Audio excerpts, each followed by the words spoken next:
Buenos días. Ahora se nos hizo temprano. Bueno, hoy vamos a ver salud.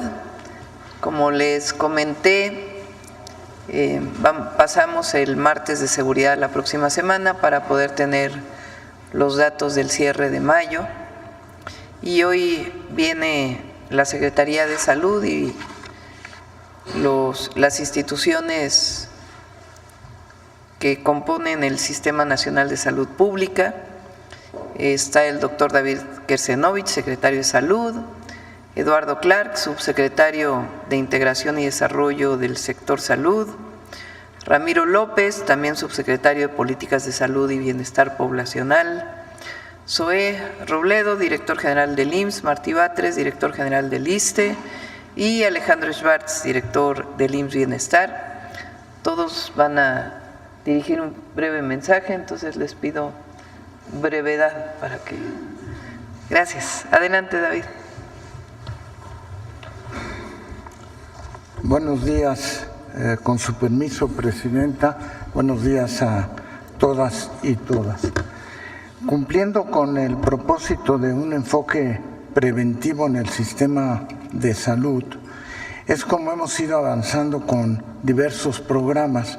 El programa de vacunación general, el manejo del brote de sarampión que presentará el subsecretario Ramiro Elizalde, y yo me referiré el día de hoy al manejo del dengue, presentando algunos datos de cómo está el dengue en el país y sobre todo el manejo clínico del dengue. Me pasa la primera diapositiva, por favor. Este programa empezó desde febrero de este año con la implementación del Plan Nacional para el Control de Dengue y otras arbovirus, recordando que tuvimos un brote muy importante de dengue el año pasado. También se presentó el plan de capacitación para la atención médica y en el mes de abril empezamos la dotación de insecticidas a todas las entidades en donde se presentan brotes de dengue, la transferencia del recurso para la adquisición de equipamiento, y en mayo se implementaron en puntos específicos de mayor riesgo ciertas medidas como son los larvicidas, el rociado intradomiciliar y las nebulizaciones. A partir de junio a diciembre, se intensificarán las acciones en áreas con presencia de casos y riesgo.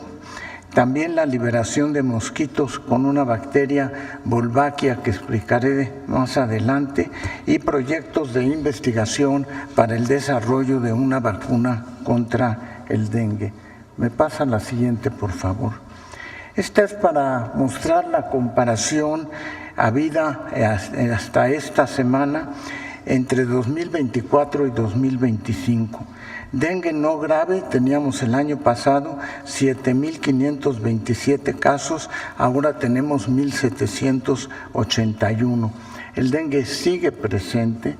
Dengue con signos de alarma teníamos 6.870, ahora tenemos 1.921, y casos graves teníamos 480, ahora tenemos 155.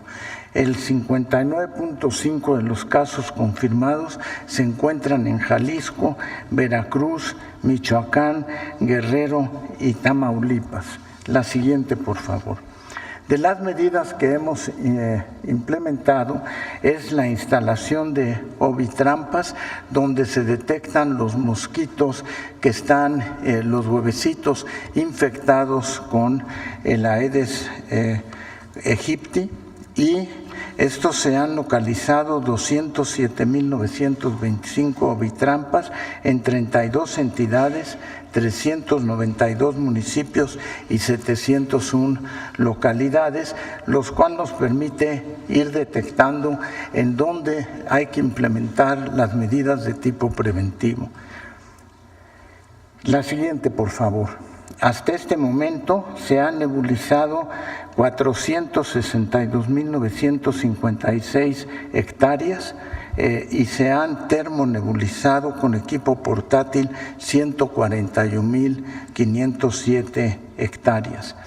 El número de casas en donde se ha establecido control larvario en el país es de 6.865.918. Esos son los datos de cómo estamos con el dengue. La siguiente, por favor. Pero yo quisiera aprovechar la oportunidad para llamar a los datos clínicos que son muy importantes para el control de dengue. Los síntomas son fiebre, dolor de cabeza, dolor retroocular detrás en los ojos, dolor muscular, dolor en las articulaciones, náusea, vómito o exantema.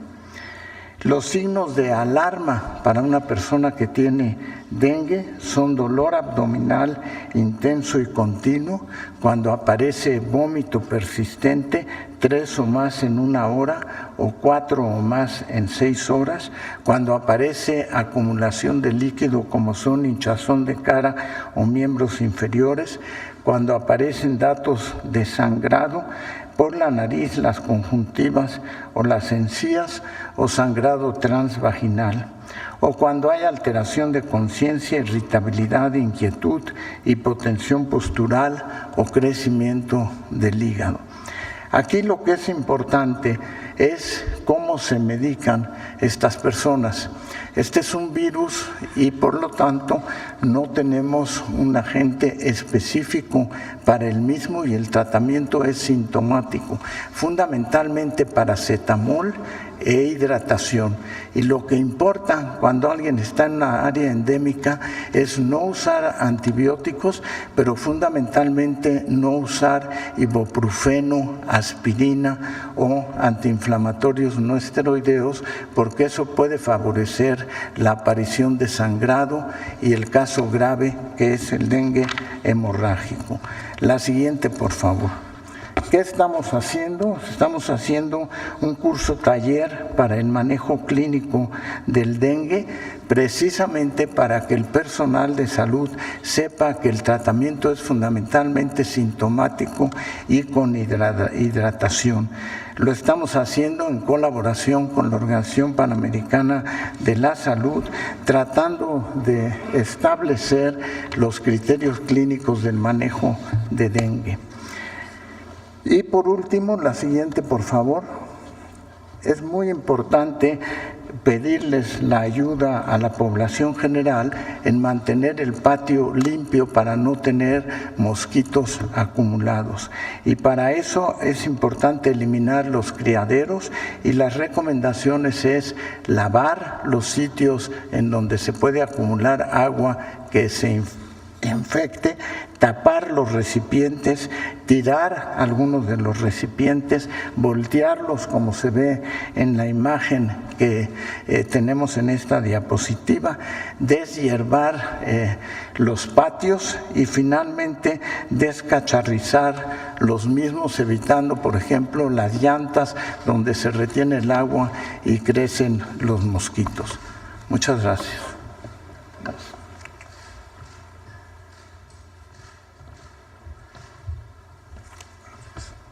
Buenos días, con su permiso, Presidenta. Le daré continuidad a la presentación de sarampión previa que hizo el doctor David Karsinovich. ¿Me pasa la siguiente diapositiva, por favor? Como ustedes saben, el sarampión es una de las enfermedades virales más contagiosas en el mundo. Se puede propagar por vía aérea, por gotitas de saliva o al estornudar, o por tocar superficies que contienen el virus que una persona infectada pudo dejar. Normalmente se presenta, como lo ven ahí, con ronchas en la cara que luego se extienden al cuerpo. Puede estar acompañado de fiebre, congestión nasal, ojos rojos, manchas en la boca y otros síntomas. Normalmente es contagioso 4 días antes y 4 días después de que aparecen las ronchas. Hay diferentes factores de riesgo para ser susceptible al sarampión. Aquí quiero hacer énfasis que el principal es no estar vacunado. ¿Me pasa la siguiente? Esta diapositiva es para demostrar que en la infección viral, que es la infección viral más contagiosa. En azul se encuentra la barra que señala el número 15, quiere decir que por cada persona infectada puede contagiar a 15 más. Como ustedes ven, está por encima de la influenza, del COVID, de la varicela y de otras infecciones. Cabe señalar que la probabilidad de contagiarse de una persona no vacunada al estar en contacto con otra persona con sarampión es del 95% o más, más cuando se encuentra, que no esté vacunada y más cuando se encuentra en un espacio cerrado. Me da la siguiente, por favor. México no es el único país que presenta casos de sarampión. Como pueden ver ahí, tan solo algunos países. Actualmente en la semana epidemiológica 22 tenemos un total de 1,926 casos confirmados en 17 estados de la República, con predominio en el estado de Chihuahua, le sigue Sonora y posteriormente Zacatecas. Siguiente. La buena noticia es que esta enfermedad se puede prevenir al vacunarse.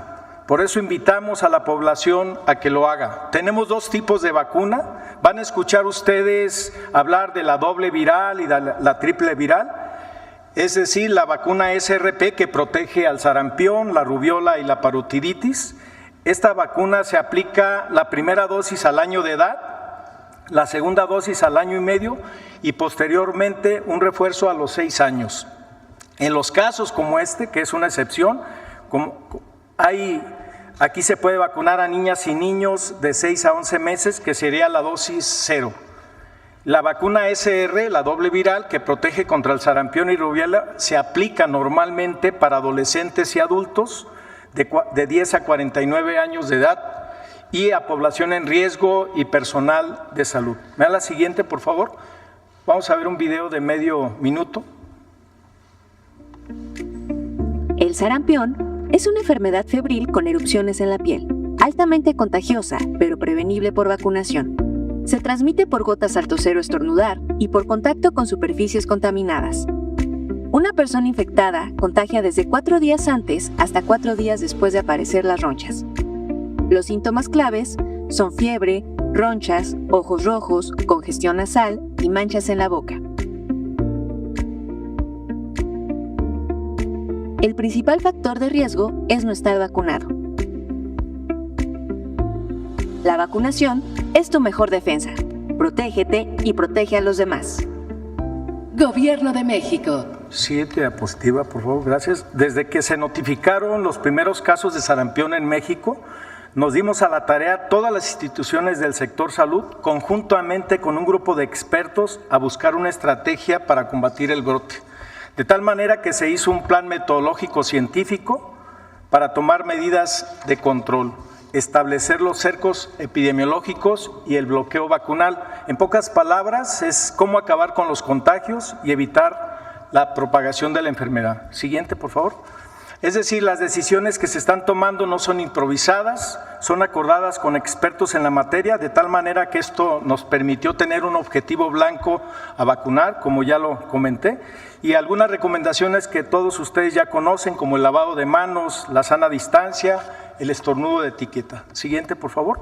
Entre el 1 de abril y el 30 de mayo hemos aplicado 600,000 dosis al grupo objetivo, ponderando más a los estados donde existen más contagios. Siguiente, por favor. Actualmente se están realizando acciones en todo el territorio nacional, lideradas por la Secretaría de Salud, y se han instalado los consejos estatales de vacunación que están sesionando de manera permanente, donde se detecten los casos, se hace recorrido casa por casa para hacer el bloqueo vacunal y vigilancia respectiva, así como vacunar a todas y a todos los que lo requieran. Y asimismo se monitoriza todos los días las estrategias de salud pública que se realizan en los estados, y con esto tomar decisiones oportunas para acabar con el brote. Muchas gracias.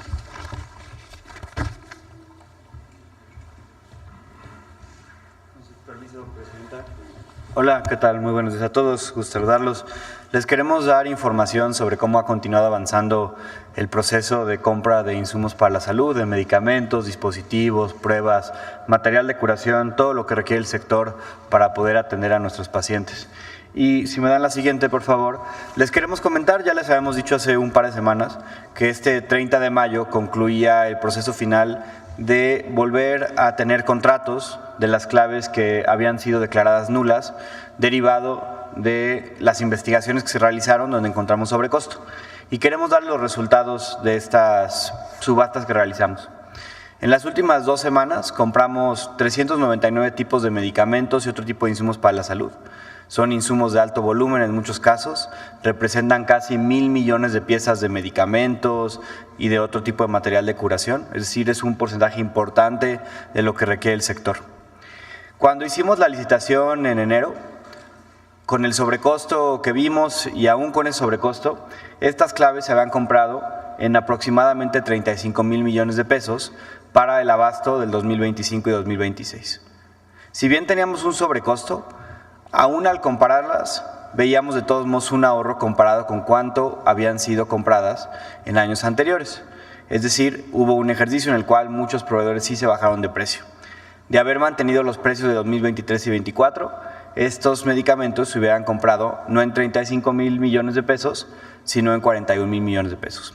Sin embargo, lo que vimos es que muchas compañías que tenían los mejores precios, las mejores condiciones, no habían ganado en esta compra de enero. Y por esa razón, en esta reposición de los procesos que realizamos para tener nuevos contratos, lo que decidimos hacer es lo siguiente. Abrimos a cualquier proveedor internacional o nacional que participara. Recibimos para estos 399 medicamentos casi 2,000 propuestas, es decir, cada medicamento tenía más o menos 5 proveedores participando. Armamos un grupo muy grande de evaluadores técnicos de la Secretaría de Salud, del IMSS, del ISSSTE, del IMSS Bienestar, de Birmex, equipo administrativo.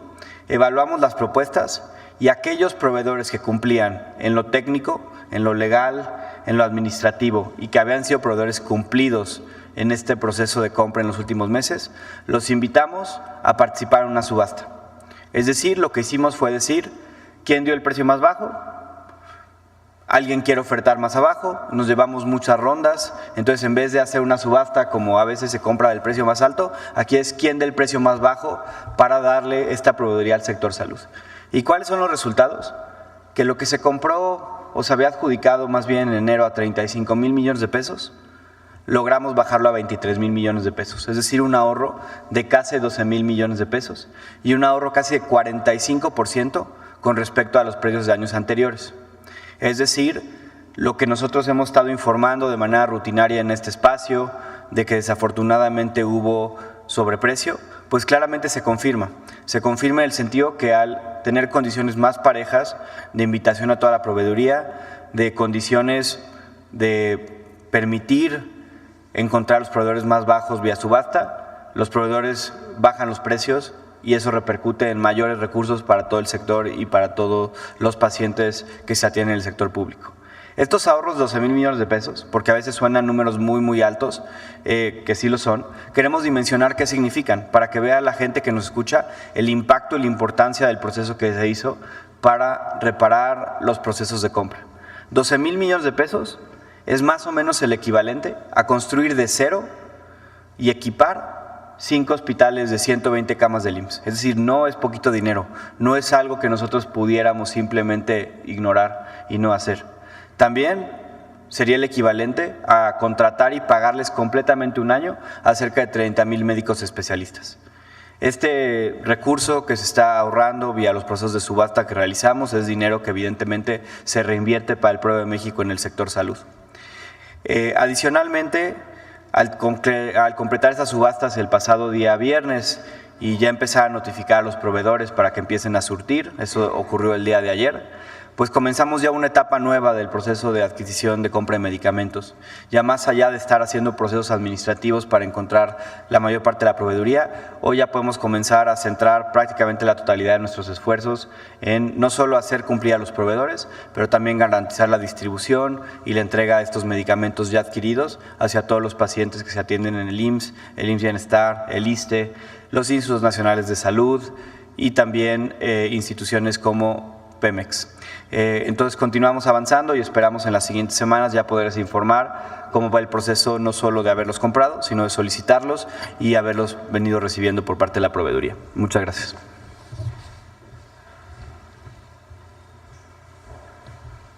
Muchas gracias. Con su permiso, Presidenta, muy buenos días a todas y a todos, a los compañeros del sector. En días pasados, aquí en la Mañanera del Pueblo, hemos presentado parte de la estrategia de reducción de tiempos de espera en el Seguro Social a partir del incremento de la productividad de 3 servicios. Las cirugías, las consultas de especialidad y las consultas de medicina familiar. La llamamos 2-30-100. 2 millones de cirugías para este 2025, 30 millones de consultas de especialidad y 100 millones de consultas de medicina familiar. El día de hoy queremos enfocarnos en esta última parte, las 100 millones de consultas de medicina familiar. Si nos pueden pasar la primera, muchas gracias. La consulta de medicina familiar es aquella que ocurre en el primer nivel de atención en alguna de las 1.548 unidades de medicina familiar. Recordemos que la medicina familiar es una especialidad médica tradicional en el Seguro Social, lleva muchos años y es una atención integral y continua de los pacientes, desde las mujeres en edad reproductiva, las niñas y niños para la cobertura de sus esquemas de vacunación y ahora con un énfasis muy importante en enfermedades crónico-degenerativas, diabetes, hipertensión, y esto también hacia las enfermedades de la vida adulta de las personas, pero también ahí mismo se promueven hábitos saludables, prevención de accidentes, salud infantil, salud mental. En el primer nivel de atención se pueden llegar a atender el 81% de los problemas de salud de la población.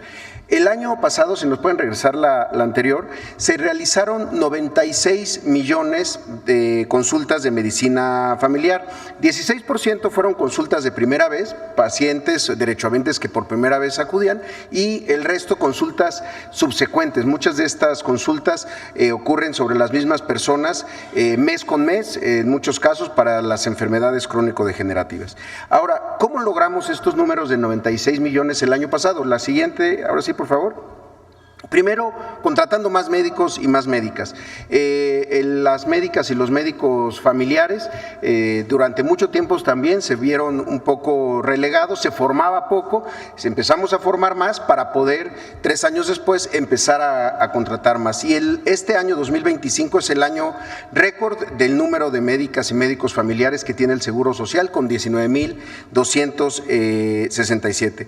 La siguiente, también, además de este incremento del 24%, se incrementaron los consultorios. Incrementamos los consultorios en 528 nuevos, tanto por 19 unidades de medicina familiar que se concluyeron entre 2019 y 2024 y 11 unidades de medicina familiar que entran en operación este año. Lo mismo en Aguascalientes, que en Ecatepec, en Saltillo, en Escobedo, Juárez y Monterrey en Nuevo León, en Salinas Victoria, también en Puerto Libertad en Sonora y en Francisco Montejo en Yucatán. Esto nos permite tener más unidades de medicina familiar. Y también un elemento importantísimo en la siguiente, la inversión en acciones de conservación y mantenimiento, pisos, techos, plafones, baños, impermeabilizaciones, muchas de ellas en unidades de las que están más apartadas o las que habían tenido muchos años, incluso en algunos casos desde su inauguración sin haber tenido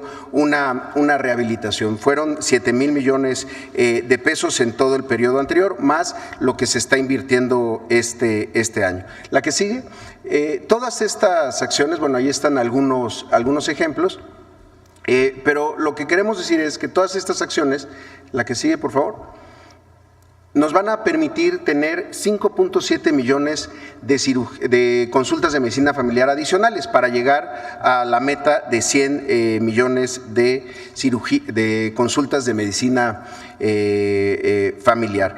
Entre otras cosas, la siguiente, porque se estableció desde el 2020 esta estrategia. Las unidades de medicina familiar tradicionalmente trabajan de lunes a viernes, en el turno de la mañana y en el turno vespertino. Empezamos a aperturar los turnos de fin de semana, la jornada acumulada de fin de semana. En 2022 esta estrategia funcionaba en 36 unidades de medicina familiar, en 2023 se incrementaron hasta 120, en 24 fueron 219, pero para 2025 la presidenta nos ha pedido enfocarnos mucho también en las instalaciones que ya tenemos, y ya son 400 unidades, y con lo que se suman 1,613 nuevos consultorios en los turnos de fin de semana. Para nosotros esto es clave, son consultorios que en el turno empiezan 7 de la mañana, concluyen 11 de la noche, y para muchas trabajadoras y trabajadores es más oportuno o más cómodo poder ir en fin de semana sin tener que pedir un permiso para ir a su consulta de medicina familiar. Finalmente, en la que sigue, algunas de las estrategias que estamos implementando, además de lo que ya se ha comentado, de consolidar la atención del fin de semana, la atención médica continua y urgencias en primer nivel de atención, confirmar citas por mensajes, SMS para confirmar a los derechohabientes que tienen cita un día después para recordarles que tienen que acudir, y eficiencia de la referencia a otras especialidades. Y finalmente, Presidenta, como nos lo llevamos a cabo la semana pasada, queremos informar de algunas de las acciones o sucesos, hitos que ocurren en el sistema público de salud de nuestro país. La que sigue, por favor. Y aquí queremos informar que la semana pasada la Asociación Estadounidense del Corazón, la Hearts Association, una importante asociación que ve temas cardíacos, otorgó al Hospital de Cardiología del Centro Médico Nacional Siglo XXI la certificación internacional como Centro Integral para el Dolor Torácico. Este reconocimiento lo tienen 3,000 hospitales del mundo, pero este hospital, el de Cardiología del Siglo XXI, es el primero en México y el primero en Latinoamérica en recibirlo. Para lograr esta certificación, durante 3 años, todo el equipo del doctor Guillermo Saturno Chiu, director del hospital, se preparó. Fue una evaluación que, insisto, tomó 3 años para recopilar, presentar evidencia en atención de urgencias graves por infarto. Lo importante es que la implementación de estos protocolos médicos que sigue ahora el hospital han dado que dio esta certificación, es a partir de la evidencia de la reducción hasta en un 30% de la mortalidad por infarto agudo al miocardio, entre otras cosas por el tema del código infarto. Por eso queríamos presentarlo el día de hoy, también en reconocimiento y agradecimiento a todo el personal de este hospital, y en particular a su director, el doctor Guillermo Saturno Chiu, que logró esta certificación. Muchas gracias, presidente. Es cuanto.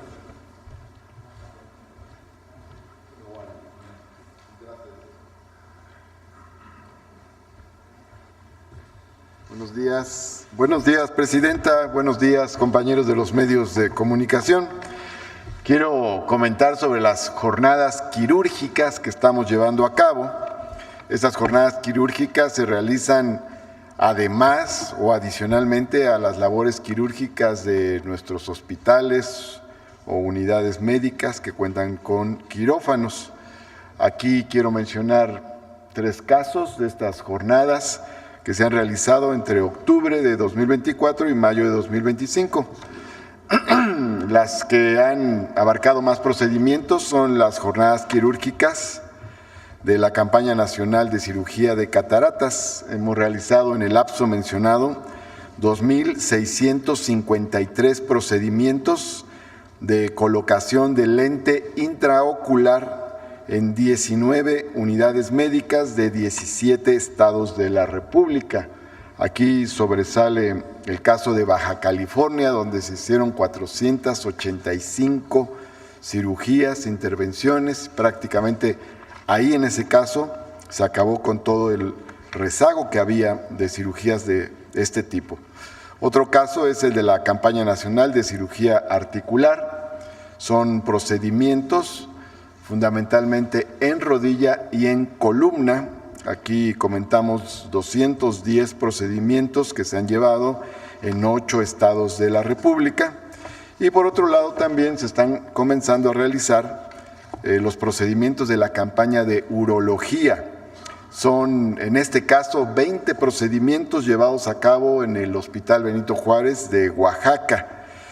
Quienes participan en estas jornadas o quienes coordinan son, entre otros, la doctora Marcela Pelayo, el doctor César Arce, la doctora Rosa María Ortiz y el doctor Patricio Guerra. Estos procedimientos se hacen con equipos de 5 a 10 cirujanos, en varios casos de manera simultánea, ocupando varios quirófanos del hospital. Se trasladan cirujanos de varias regiones del país a una sola región para hacer jornadas completas, amplias, intensivas y poder realizar muchas intervenciones quirúrgicas en un lapso muy breve. Muchas gracias, Presidenta. Con permiso.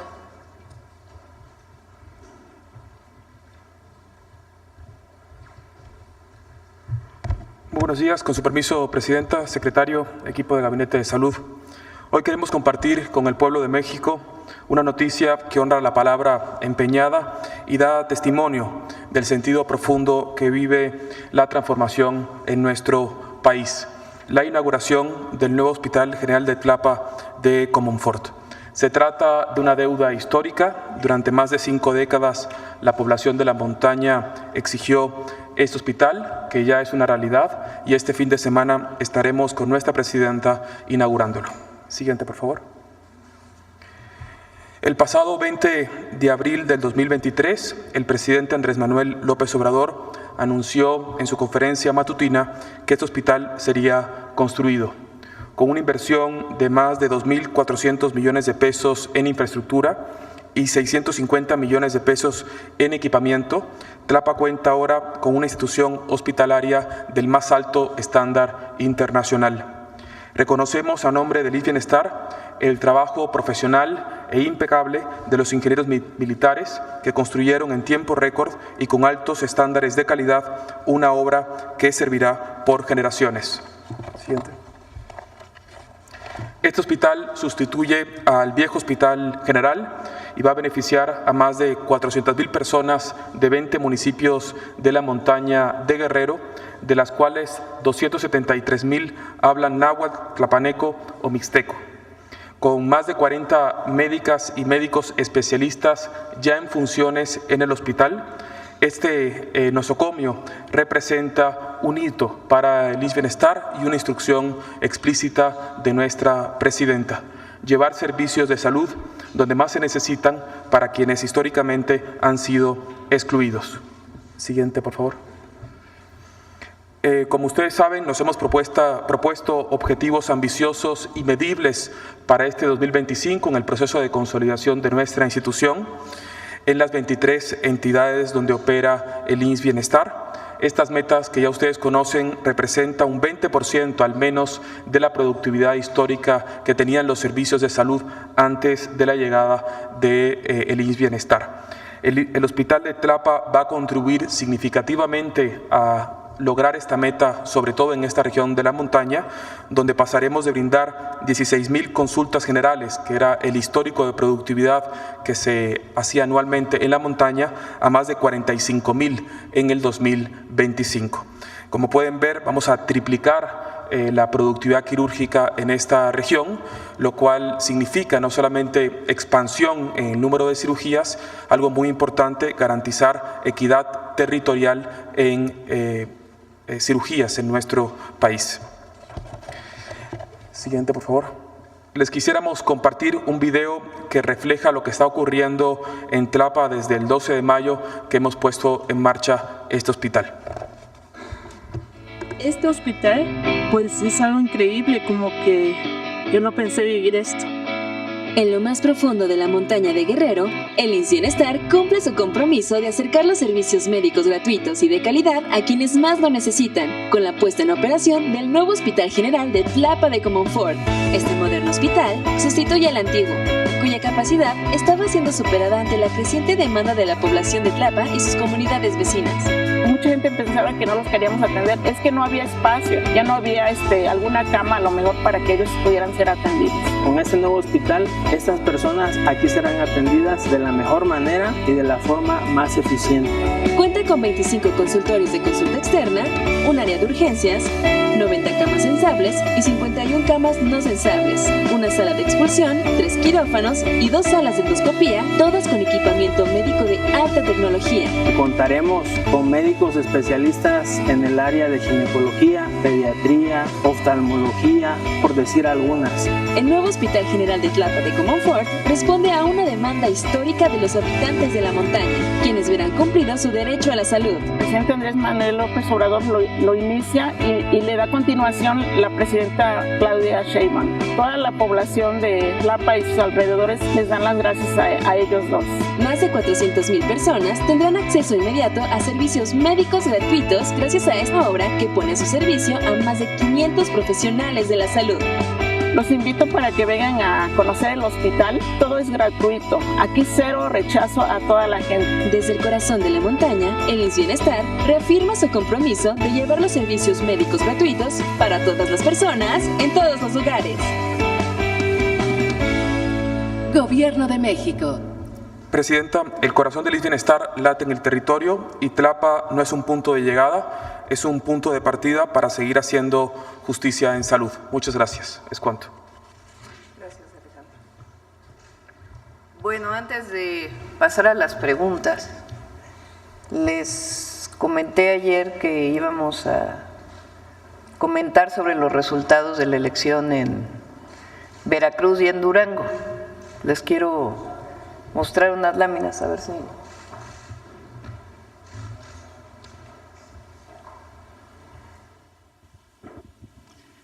Miren, este es Durango. Todavía hay algunos conteos, pero este es el resultado del PREP de Durango. La coalición Morena, PT Verde y otro partido local tenía en el 2022 18 municipios y gobernaba 277,524 personas. Es decir, el 15.14% de los habitantes de Durango. PAN, PRI, PRD tenían 15 municipios y gobernaban 1,429,000, bueno, en total, porque era PAN, PRI, PRD, PRI y PRD, 20 municipios y gobernaban 1,000,000 más 119 más 3,843, el 84.76% de la población. Y MC, un municipio, 0.09% de la población. ¿Cuál es el resultado de la elección del 2025? La coalición Morena, PT Verde o Morena solo, en algunos casos salieron juntos y en otros casos separados. Entonces, en este caso son 16 municipios, pero se gobierna 33.05% de la población. Es decir, son municipios más grandes. Mientras que se gobernaba antes de la elección el 15.1% de la población de Durango, a partir de la entrada de los nuevos presidentes municipales, pues se va a gobernar el doble de la población de Durango. El PRI-PAN, el PRIAN, gobernaba 84% de la población. Ahora va a gobernar el 64.98% de la población. Y Movimiento Ciudadano de 0.09 a 1.97. O sea que así que digan que qué mal le fue a la coalición, pues no tanto, ¿verdad? Ahora vamos a ver Veracruz. Aquí decidieron salir de una manera en el 21. En Veracruz no sé si es el único estado, pero en Veracruz los presidentes municipales duran 4 años en el cargo por su constitución. Entonces, por eso se mide 21 y 2025. Entonces, si uno suma todos los partidos políticos de la coalición que me llevó a mí a la presidencia de la República, en el 2021, Morena, PT, Verde, Morena, PT y Verde, 2021, se gobernaban 103 municipios y 60.03% de la población. En el 2021, PAN, PRI, PRD, PAN, PRI, PRD, gobernaban, hasta la fecha, ¿no? 61 municipios y 31.2% de la población. Y había muchísimos partidos locales que ganaron en aquella ocasión. El PES, Fuerza por México, Partido Cardenista, RCP, Unidos por Veracruz, Todos por Veracruz, Unidad Ciudadana y Podemos. Cada uno de ellos, MC tenía 4.05 y cada uno de ellos pues un porcentaje. ¿Qué pasó en el 2025? Todavía falta por contar otro municipio, por eso aquí hay 212 municipios y aquí hay 211 porque hubo problemas en este municipio, pero tiene pocos habitantes, cerca de 3,000 habitantes. Bueno, pues salieron de manera diferente, pero finalmente pues es parte de la coalición, ¿están de acuerdo? Entonces Morena, Verde, Morena, PT y Partido Verde ganaron 112 municipios, o sea, tenían 103 y ahora tienen 112.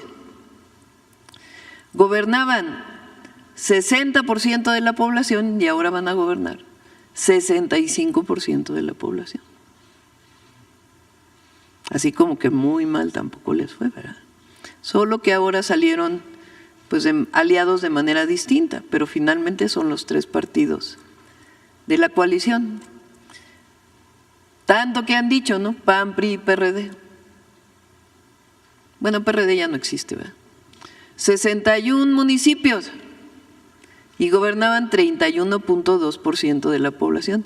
Pues ahora ganaron 57 y van a gobernar 17.7% de la población. ¿Qué pasó con MC, que tuvo más municipios? Pues si se fijan, en realidad se llevó pues toda la suma de los partidos chiquitos que había antes, que ya no participaron en esta elección. Entonces sí tiene un poco más de municipios, pero pues con la suma sí son un poquito más, pero tampoco, pues, ¿de dónde obtuvieron la mayor parte? Pues de los pequeñitos que ya no participaron. Entonces, así que digan, qué mal le fue a la coalición Morena, Verde, PT en Durango y Veracruz, pues no, ¿verdad? Se gobierna más población y en el caso de Veracruz, considerando al PT, que es parte de la alianza, pues son 112 municipios frente a 103. Entonces, toda esta cosa que salieron hasta en el Wall Street Journal, que qué mal le había ido, pues no le fue mal. Estos son datos duros del PREP, colocados de tal manera pues que se muestre el resultado de la coalición que me llevó a mí a la presidencia de la República. Les vamos a pasar estos gráficos. Bueno, ese es el comentario sobre Durango y Veracruz. Ahora sí, a ver, vamos a empezar por acá. Gracias, presidenta. Muy buenos días. Déjeme poner tantito mi tripié. Perdón. Muy buenos días a todas, a todos. Liliana Noble de Pulso Saludable. Presidenta, los Centros para la Atención y el Control de las Enfermedades, los CDC, con sede en Atlanta, hicieron un comunicado que seguramente esta información le va a servir mucho para las conversaciones con el presidente Donald Trump, porque se redujo en un porcentaje muy importante las muertes por adicciones, 27%. en el menos 27%. Tuve la oportunidad de entrevistar a algunos investigadores de esta institución y ellos mencionan que de hace un año a la fecha, muchas de las estrategias que se han copiado del modelo de México han sido de utilidad. ¿Cuál sería su opinión al respecto? Pues sí, es una buena noticia para Estados Unidos y para el mundo en general, porque siempre es un dolor y una tragedia que personas mueran que una persona fallezca siempre, pero en particular por abuso de drogas y en particular el abuso del fentanilo, pues que también son muertes muy dolorosas y además hay una descomposición de la persona poco a poco. Entonces, pues que se hayan reducido 27% las muertes por sobredosis, pues es una muy buena noticia. ¿A qué se atribuye? Pues tiene que revisarse. Una parte importante tiene que ver con la disminución del paso de fentanilo de México a Estados Unidos, de las incautaciones que también se han hecho en Estados Unidos, y la otra también es un medicamento que evita la muerte frente a la sobredosis.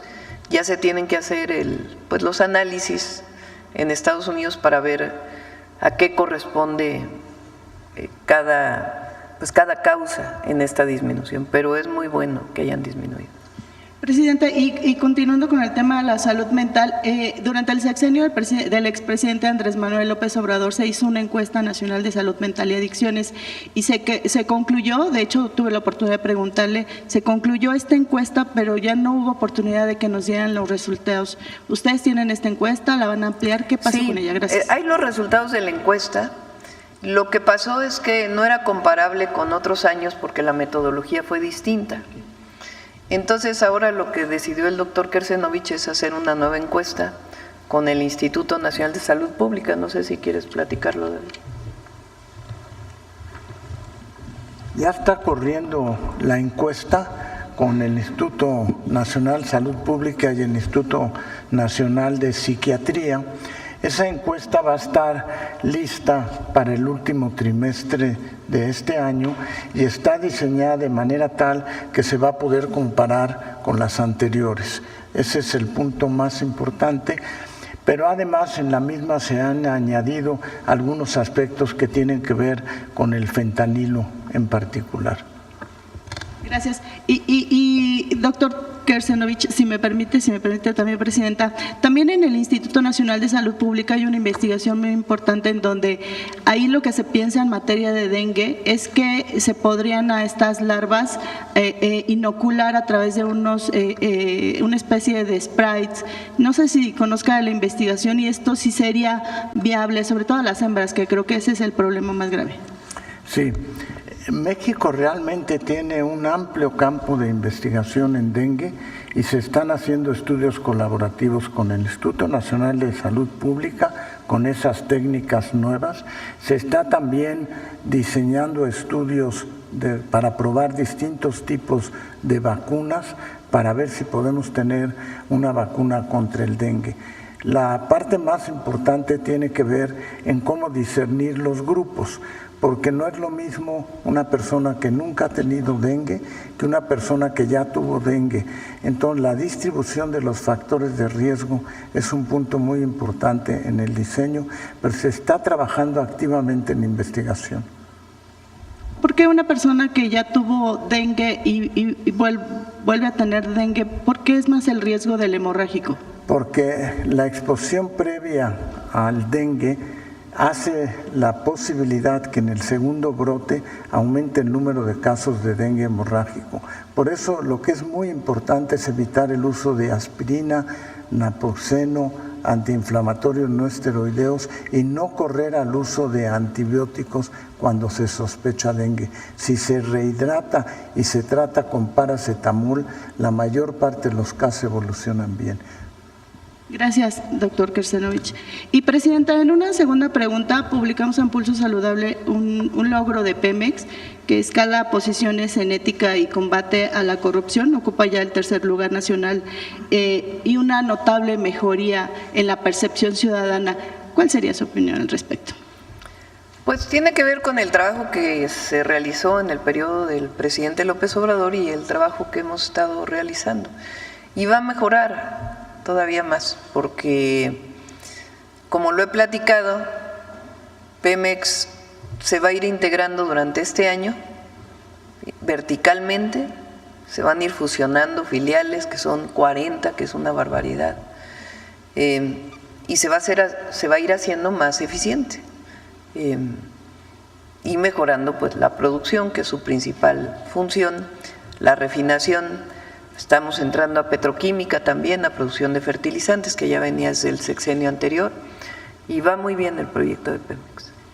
Presidenta, y en materia del Plan México, quisiera conocer si la industria farmacéutica como tal, los laboratorios, se han acercado con ustedes. Tengo entendido que hay algunos acercamientos con la Secretaría de Economía para invertir en el país o reinvertir en el país. ¿Qué se sabe al respecto? Sí, ayer nos platicó el doctor Kersenovich de 5 laboratorios que tienen inversiones este año, ampliando sus espacios, sus fábricas, sus plantas de producción, y hay mucho interés en invertir en el país por empresas nacionales y empresas extranjeras. Entonces ya vamos a informar, pero el doctor David Kersenovich está haciendo pues no solo un excelente trabajo al frente de la Secretaría, sino también trabajando para fortalecer la industria farmacéutica nacional. Presidenta, y el fin de semana tuve la oportunidad de estar en algunos eventos que se conmemoran por los días internacionales de estas enfermedades, en particular del hipotiroidismo y de la esclerosis múltiple. Ahí seguramente al maestro Zoé Robledo le va a agradar la noticia, porque en el Centro Médico Nacional Siglo XXI, ahí las y los médicos hablaban de que por fin en este sexenio se tiene, en materia de tratamientos, se cuenta con todos los insumos para atender a las personas que viven con esclerosis múltiple. Son medicamentos costosos, pero por fortuna los medicamentos se tienen para este grupo de pacientes. Pero la gente que está del Instituto Nacional de Neurología y Neurocirugía hablan todo lo contrario, que desafortunadamente ahí faltan insumos y faltan sobre todo los medicamentos, que son pacientes que si se dejan pudieran recaer en un nuevo brote, y esta enfermedad es discapacitante y desafortunadamente cubre entre los 20 y los 40 años en una etapa productiva. Entonces, no sé si haya oportunidad de revisar este tema. Estamos trabajando para que los institutos nacionales de salud y los RAES se llaman, ¿no? HRAES, que son los hospitales de tercer nivel, que no son del IMSS o del ISSSTE, para que tengan su propio esquema administrativo que les permita acceder más rápidamente a los medicamentos, a los insumos. Existen los insumos, a veces tardan en el proceso de distribución. Justo ayer, los lunes tenemos reunión en la mañana de Economía, en la tarde de Salud, entre otras, y justo ayer hablamos de esto con todo el equipo de salud para fortalecer a los institutos nacionales. Y ya el doctor se los va a informar a los directivos y a los propios médicos. Y esta otra enfermedad, el hipotiroidismo, está considerado como una causa importante de depresión. De hecho, nos explicaban los expertos que normalmente en las mujeres se detecta la depresión y luego al hacer la historia clínica se dan cuenta que lo que vive o lo que tiene la paciente es hipotiroidismo. Y me tocó conocer a varias mujeres que me hablaban de la poca sensibilidad que tienen los doctores hombres al momento de diagnosticar a las mujeres. Algunas de ellas refieren que les señalaban que ellas son las culpables de su enfermedad por haber ganado peso después de haber tenido un hijo. Yo me atrevería, si me lo permite, Presidenta, a pedirle si pudiera extender una notificación, algo, a decirle a los médicos, caballeros, que pues tengan un poco más de sensibilidad al momento de este diagnóstico, porque no me parece tan adecuado, eso lo digo a título personal, una mujer se deja por haber sido madre, ¿no? Sí. ¿Quieres comentar? Gracias. La situación del hipotiroidismo empieza desde el tamizaje en la población infantil.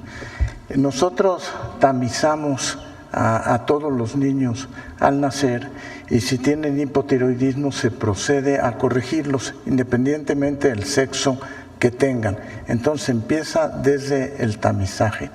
El segundo es que persona ya adulta desarrolla hipotiroidismo, puede tener distintas etiologías. Puede venir por una enfermedad autoinmune, que es la que causa, o puede venir por alteraciones propias, por tener un tumor, etcétera, en la tiroides. Pero no lleva estigma en particular en relación con el sobrepeso. Puede ser parte de una enfermedad metabólica, pero no lleva estigma. Y bueno, no veo por qué tenga que estigmatizarse a una mujer. Si tiene hipotiroidismo durante el embarazo, lo importante es reconocerlo y corregirlo. Gracias, doctor Kersenovich. Y finalmente, Presidenta, cuando existía CONACYT, tenían una investigación muy importante y ya estaban en el periodo de aprobación de un stent. En aquel entonces hablaban de que el sector salud invierte alrededor de 5 millones mensuales por compra de stents y ya estaban en las pruebas finales en conjunto con el Instituto Nacional de Cardiología. ¿Qué hay sobre este stent? Porque le llamarían el primer stent mexicano y si ya está a punto de poderse utilizar. Perdón, gracias. El Instituto Nacional de Cardiología lleva varios años preparando stents y tiene ya varios años que tiene stents para la colocación intracardíaco. Lo que usted se refiere son stents que pueden tener algún tipo de sustancia alrededor del mismo que permite entonces una mayor vasodilatación y flujo sanguíneo. Pero stents tiene varios años preparándolos, ahora está evolucionando a una categoría mucho mejor. Gracias. Gracias, Presidenta. Buen día a todos. Vamos por acá. Vamos con todos. Llevamos récord porque en las últimas mañaneras hemos pasado todas las primeras. Buenos días, Nancy Flores de la revista Contralínea. Buenos días a todas y a todos. Presidenta, la semana pasada en una sesión privada el Pleno de la Suprema Corte de Justicia de la Nación determinó que los ministros y ministras de la Suprema Corte no pueden ser sometidos a casos de presunta responsabilidad administrativa. Lo que dijeron es justamente que las quejas y denuncias por presunta responsabilidad administrativa, así como las acusaciones penales o también las acusaciones de carácter político en su contra, sin importar si están en funciones o si están en situación de retiro, no proceden contra ellos porque existe para ellos una cosa que se llama garantías especialmente reforzadas y con ello dicen que se evita que su labor sea perturbada o interrumpida. Aquí pues la lectura, Presidenta, claramente es que están pues autoasignándose una protección previa o un manto de impunidad en un momento crucial porque estamos en el proceso de transición de este Poder Judicial de la Federación y la cosa es justamente esa, que si llega un nuevo Poder Judicial podría revisar pues todas las corruptelas del pasado. Preguntarle, Presidenta, en ese sentido, si el licenciado Pablo Gómez podría hacer ya pública esta matriz de riesgos que confirmó que hizo la Unidad de Inteligencia Financiera sobre ministros y ministras, pero también sobre magistrados y magistradas, jueces y juezas. Eso en un contexto en el cual pues de alguna manera se impida este manto de impunidad y sobre todo también conocer, Presidenta, si sería deseable que esta nueva Suprema Corte de Justicia de la Nación sí revise qué acciones cometieron sus antecesores y sobre todo se determine si tienen responsabilidades no solo de carácter administrativo, porque aquí pues el manto de impunidad también es para lo penal. Me parece que la nueva Corte, claro que va a depender de ellos, son autónomos, pero el nuevo Poder Judicial pues tiene que concentrarse en hacer que haya acceso a la justicia en nuestro país. Esa es su principal función. Si en el proceso de entrega-recepción, porque en todo hay un proceso de entrega-recepción, encuentran irregularidades, pues tienen que presentar, más ellos si son los guardianes de la justicia. Pero no debe haber, desde mi punto de vista, no deben llegar a ser un asunto de persecución, sino deben de concentrarse en el acceso a la justicia y ya si encuentran algún problema, pues ya que se presente la denuncia administrativa o en su caso penal. Pero yo creo que hay que mirar hacia adelante, porque el pueblo de México lo que está esperando con este nuevo Poder Judicial, pues es que tengamos un acceso a la justicia completamente distinto. Ahora, pues el que debe, ¿qué más? El que nada debe, nada teme, ¿no? Pues sí, porque llama la atención que justamente en este momento salgan a decir que tienen estas garantías reforzadas. Pues sí, ¿para qué? ¿Para qué? Pero bueno, desde mi punto de vista, pues los que lleguen, hay un montón de casos ahí retrasados, pues tienen que resolver y generar pues un ambiente de honestidad, honradez, acceso, que se vea el cambio en el Poder Judicial a partir de septiembre. En otro tema, Presidenta, en abril de 2023, México firmó la llamada declaración de Acapulco con Cuba y Colombia a propósito de que está aquí el Gabinete de Salud. Esta declaración era para crear la Agencia Reguladora de Medicamentos y Dispositivos Médicos de América Latina y el Caribe. Esto con el objetivo de ir creando poco a poco soberanía en materia sanitaria y también a nivel latinoamericano, a nivel regional, incluyendo también el Caribe, con base en la experiencia que se tuvo de la pandemia de COVID-19 y cómo todos estos insumos pues de alguna manera afectaron a los países más pobres porque no se tenía el acceso. Preguntarle justamente en este contexto de que se está revisando todo el tema farmacéutico, ya lo decían, ayer se publicó este decreto, si también se le dará seguimiento a este acuerdo de Acapulco que también buscaba incluir a otros países agremiados en la CELAC. Sí, se le está dando seguimiento, incluso fueron unos de los temas que hablé con el presidente Lula. Viene pronto un grupo de Brasil con el titular de la Secretaría de Comercio de Brasil o de Economía y Comercio. Y entre otros temas vamos a tocar el tema de las agencias reguladoras. No sé si David o tú, Alejandro, que estuviste en este tema, ¿quieres comentar algo?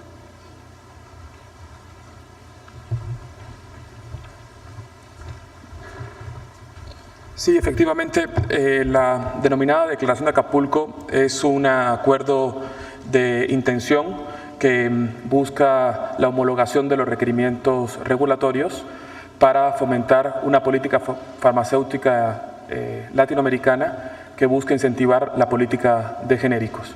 Un primer hito logrado de la Declaración de Acapulco es la Escuela Regional de Regulación Sanitaria, un esfuerzo que sigue impulsando el actual comisionado de COFEPRIS y el doctor Kersenovich. Gracias. Presidenta, y en otro tema, la semana pasada también daban a conocer el caso del exgobernador César Duarte por haberse apropiado indebidamente, o para decirlo más claramente, por haberse robado el agua a través de esta infraestructura que creó en su rancho. Al respecto, preguntarle cómo van las investigaciones al interior de esta Comisión Nacional del Agua sobre la presunta red de corrupción que habría estado enquistada pues en administraciones administraciones pasadas y que no se pudo acabar de limpiar en el sexenio del presidente López Obrador, pues por todo este cúmulo de intereses. Nosotros sabemos que se hicieron auditorías internas y que incluso el propio exdirector Germán Martínez pues tuvo muchas presiones al interior por esta limpieza de corrupción. Entonces, a ver cómo va el tema. Lo explicó Efraín Morales cuando estuvo aquí. El gran tema es los permisos del agua, que están en una Dirección General de Administración del Agua. Nosotros lo que decidimos fue rehacer por completo la base de datos de los permisos, porque había 3 bases de datos, muchas sin fundamento. Entonces, ya va al 85% el trabajo que se ha hecho en 8 meses para construir una sola base de datos de agua. Ahí lo que se ha hecho es, donde se ve, son miles de permisos, entonces donde se ve que hay una irregularidad o que no coinciden los datos, se va a hacer la revisión física, y ahí se han encontrado pues muchísimas irregularidades. Personas que tienen concesiones de agua para riego agrícola que no pagan derechos, que fueron transferidas y ahora sirven para el desarrollo habitacional de un lugar. Esto pasa mucho en el Estado de México. Entonces, lo que se hace es, se regulariza el permiso y tienen que empezar a pagar. Y si no quieren pagar, pues entonces se hace toda la denuncia administrativa e incluso penal, si es necesario. Hay otras que son tomas de agua para pipas que no están pagando y que después venden el agua en 10,000 pesos, los 10,000 litros. Entonces ahí también se están clausurando. Entonces está haciendo un seguimiento. Ahí se encontró el caso de Chihuahua, en donde además de las denuncias de la población, pues una serie de presas que en realidad no tenían ningún permiso. Entonces, lo curioso es que tiene un amparo de una jueza que fue la misma que amparó para que no se distribuyeran los libros de texto. Y se sigue pues trabajando para ir al fondo de este asunto, además de las denuncias penales correspondientes, porque eso se llama robo de agua, no tiene otro nombre. Entonces, sí hay denuncias penales correspondientes a lo que se encontró. Y así como en este caso, en otros casos. Porque no puede ser además, en ningún caso, pero particularmente en un lugar donde hay escasez de agua, que un particular, que además fue exgobernador, se apropie del agua a costa de una cantidad de agricultores, ganaderos y del uso, del consumo humano del agua. Entonces va a seguir esto y de ahí pues las investigaciones que surjan, las denuncias que surjan, administrativas como penales, se van a denunciar. Incluyendo a funcionarios si fuera el caso. Sí, si fuera el caso, sí. Y justo sobre este tema del combate a la corrupción, el día de ayer el Servicio de Administración Tributaria daba a conocer datos muy importantes, que de 2020 a marzo de 2025 presentó 5,355 denuncias de carácter penal ante la Fiscalía General de la República, precisamente por casos de corrupción. De todas estas denuncias, detalló que 68 pues incluyen, o más bien hay 68 servidores públicos del SAT, que supongo ya fueron separados de su cargo, eso no lo aclara el SAT. Sí, fueron separados. Sí, porque justo están involucrados en estos temas. Preguntarle también cómo va esta limpieza o estas acciones en contra de la corrupción en el Servicio de Administración Tributaria, porque ahí lo que había es justamente esta colusión o presunta colusión entre servidores públicos y grandes contribuyentes para, primero, evadir el pago de impuestos o para que les devolvieran dinero de los impuestos indebidamente, que causa evidentemente daño al erario, ambas circunstancias, o que los retiraran incluso de los créditos fiscales. Muchos de los casos, cuando, como 2 meses después de que llegáramos, antes de que terminara el 2024, revisamos, invitamos a la Fiscalía General de la República a una reunión para revisar estos casos que han sido denunciados penalmente de factureras, evasión de impuestos, donde hay casos muy claros en donde hay fraude, vamos a llamarlo así. La mayoría no procedieron frente a jueces. Son alrededor del 90% que se pararon a la hora de pedir las órdenes de aprehensión. Le vamos a pedir al fiscal, ahora el próximo martes que viene, que dé un informe, a ver si nos ayuda a dar un informe de todos estos casos en donde no procedieron. Entonces, tienen una mesa de trabajo el SAT con la Fiscalía, en donde cuando se encuentra un caso evidente, pues obviamente la Fiscalía tiene que hacer también su propia investigación, no solo es a lo que diga el SAT, pero todos quedan sin actuación de los jueces. ¿Y se sabría a cuánto asciende ese daño al erario? Sí, se le puede pedir al SAT y a la Fiscalía. Muchas gracias, presidenta. Gracias. Vamos acá. Buenos días, presidenta y funcionarios que la acompañan. Ramón Flores, del Centinela Informa. Presidenta, la Ciudad de México lanzó una campaña de salud emocional en secundarias y preparatorias en el mes de marzo. Usted también fue a Veracruz a inaugurar un hospital de salud mental.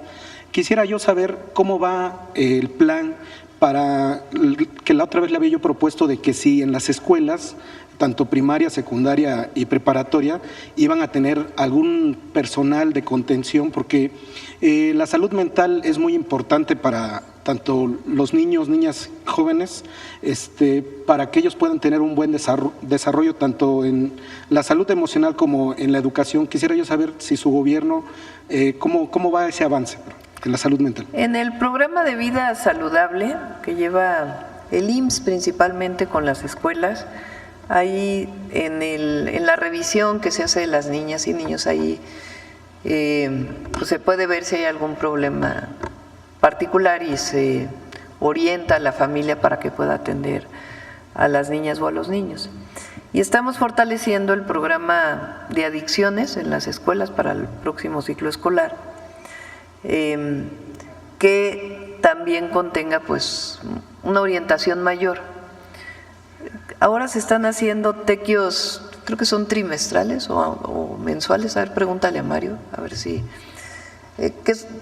Tequios dentro de las escuelas, es decir, un día, ahora se integró educación superior, participaron cerca de 1 millón de alumnos en la última vez, para poder integrar a la comunidad como parte del programa de vida saludable, de integración, de lucha contra las adicciones, y en ese marco se va a fortalecer pues también la atención a la salud mental de las niñas y los niños. Muchas gracias, presidenta, por su respuesta. Presidenta, también sobre este tema, bueno, no de la salud mental, sino que acaba de hablar hace unos minutos sobre este ahorro de 12,000 millones de pesos en la adjudicación de medicamentos. Confirma que el nuevo modelo de compra de medicamentos e insumos médicos está funcionando y tiene la capacidad de identificar anomalías y corregirlas sobre la marcha, presidenta. Cambió la forma de compra, la licitación. Después de que en enero se hace la asignación y ahí entre Secretaría de Salud y Secretaría Anticorrupción se dan cuenta que hay sobreprecio, afortunadamente se paró a tiempo y no se compró ningún medicamento a sobreprecio. Entonces se paró, ha llevado un tiempo poder ajustar todo, pero ya un porcentaje muy importante ya se asignó. ¿Qué cambió en esta asignación? Se invitó a las empresas que producen un medicamento o un insumo médico y se hizo lo que se llama una subasta inversa. ¿Por qué se puede hacer esto? Porque ya se cambió la ley de adquisiciones. ¿Qué es la subasta inversa? Bueno, una subasta, cuando uno ha visto que subastan una obra de arte, pues el objetivo es quién da más por la obra de arte. Aquí se llama subasta inversa porque el objetivo es, manteniendo la calidad, quién da menos para poder adquirir el medicamento, por eso se llama subasta inversa. Entonces se pone a los productores del medicamento y hay pujas que se llaman. Y entonces pues ahí Eduardo, Birmex, han estado haciendo un excelente trabajo apoyados por Secretaría Anticorrupción, en donde se dice, a ver, este medicamento, pues ¿a cuánto lo das? Pues tanto. Primero se ve que la calidad sea buena, ¿no? Tienen que cumplir con todas las normas de calidad, y después se pone a competir para ver hasta qué punto puede reducirse. Y en ese proceso de subasta inversa, pues se logran estos 12,000 millones de pesos de ahorros, que es, imagínense, muchísimo recurso. Muchas gracias, Presidenta, por su respuesta. Continuando con el tema de la corrupción, también de lo que solicitó mi compañera Nancy Flores, vincularon a proceso a Enrique González por el caso de la estafa maestra. El exfuncionario ha logrado echar abajo imputaciones presentadas en su contra por la Fiscalía General de la República. Repito, un juez federal vinculó a proceso a Enrique González Tiburcio, ex subsecretario de la entonces Secretaría de Desarrollo Agrario, Territorial y Urbano, la SEDATU. Quisiera saber si su gobierno nos podría informar qué avances tiene sobre el caso de la estafa maestra, porque parece que ya se les olvidó a muchos medios. Pues vamos a pedirle al fiscal también que nos informe. Ok. Y por último, Presidenta… Son trimestrales los tequios trimestrales. Bimestrales. El próximo es en septiembre. Ok. Y Presidenta, por último, allá en Boca del Río, espero que no me vayan a acusar de violencia política de género, porque siempre andan queriendo meter esas acusaciones cuando uno muestra las pruebas. La candidata del PAN, que ahorita está todavía compitiendo con la candidata de Morena, hace 11 años asesinó a un ciclista en estado de ebriedad, Marijose Gamboa, y posteriormente la hicieron diputada a los del PAN, después fue diputada federal, hoy es su candidata y la familia del ciclista sigue exigiendo justicia. Yo nada más le quiero hacer una pregunta, Presidenta, si es tiempo de mujeres, ¿cómo es posible que una persona en estado de ebriedad, mujer, asesina a un ciclista, le den la libertad por 500,000 pesos y la hagan candidata para ser presidenta municipal de Boca del Río? ¿Cuál es su opinión, Presidenta? Pues no tiene nada que ver el tiempo de mujeres, ¿no? ¿O qué tiene que ver? Pues no tiene que ver, ¿no? O sea, una persona, primero pues hay que revisar cómo ocurrió el proceso penal en aquel momento. Pero segundo, pues no tienen nada que ver si es mujer o hombre. Hay mujeres que cometen delitos y hay hombres que cometen delitos y tienen que ser sancionados. Entonces, yo creo que hay que dividir tu comentario. Una cosa es que sea mujer, eso no tiene, hay que sacarlo del tema, y la otra, pues es lo que denuncias, pues que tiene que revisarse. ¿Cómo fue que fue el procedimiento penal en aquel momento? Okay, muchas gracias, Presidente. Sí. Bueno, vamos por acá. Presidenta, buenos días. Herrera Aldave, de Grupo Fórmula. Preguntarle, Presidenta, ¿qué le reportan la Secretaria de Gobernación, el titular de la CEP, el director del ISSSTE, sobre las negociaciones con la CENTE? Dice la CENTE que ellos se quedan y que incluso vienen ya refuerzos a la Ciudad de México. Vamos a esperar el día de hoy. Todavía están por resolver una asamblea que tuvieron, creo que esta noche, y todavía tienen otra asamblea el día de hoy, entonces vamos a esperar. De todas maneras, ayer se reunieron el director del ISSSTE, el secretario de la CEP y la secretaria de Gobernación con ellos. Hoy tienen otra reunión a las 11 de la mañana. Entonces vamos a esperar cuál es el resolutivo de sus asambleas. Les han hecho, su gobierno les ha hecho a la disidencia magisterial, perdóneme, algún ofrecimiento extra, digamos, en cuestión de salario? En salarios no. Lo que se está viendo es la posibilidad, como lo planteé el otro día, bueno, se ha ofrecido el reducir los tiempos el tiempo en los que las y los maestros que están en el 10º transitorio de la ley del ISSSTE se pueda reducir la edad de jubilación de una manera paulatina, porque también representa muchos recursos. Como les explicaba, cuando se hizo la ley del ISSSTE del 2007, a los que ya trabajábamos para el Estado, éramos trabajadores del Estado, en aquella época yo era trabajadora de la UNAM, escogimos dónde te quieres quedar, en el régimen anterior o en el nuevo régimen de cuentas individuales. Muchos, la gran mayoría, decidió quedarse en el régimen anterior. Cuando aprueban la ley del ISSSTE del 2007, a todos los que se quedan en el régimen anterior les ponen una cláusula que es que cada vez la edad de jubilación va a ir aumentando. Entonces, cada 2 años ha ido aumentando la edad de jubilación. Se tiene que cumplir 30 años de servicio más la edad de jubilación. Entonces, los maestros lo que piden, las y los maestros, es que pues ya no siga aumentando la edad de jubilación. Todavía quedan otros 4 años. Entonces, lo que ellos dicen es injusto que si hace 2 años se fueron con una edad de jubilación, los de los siguientes 2 años se vayan con otra edad de jubilación. Entonces, al principio nosotros ofrecimos que se congelaba, que ya en lo que estaba en el 2024, así se quedaba hasta el 2030. Ahora se hizo un ofrecimiento de reducir la edad de jubilación con una serie de plazos que nos permita pues realmente cubrir ese monto, ¿no? Porque representan montos importantes.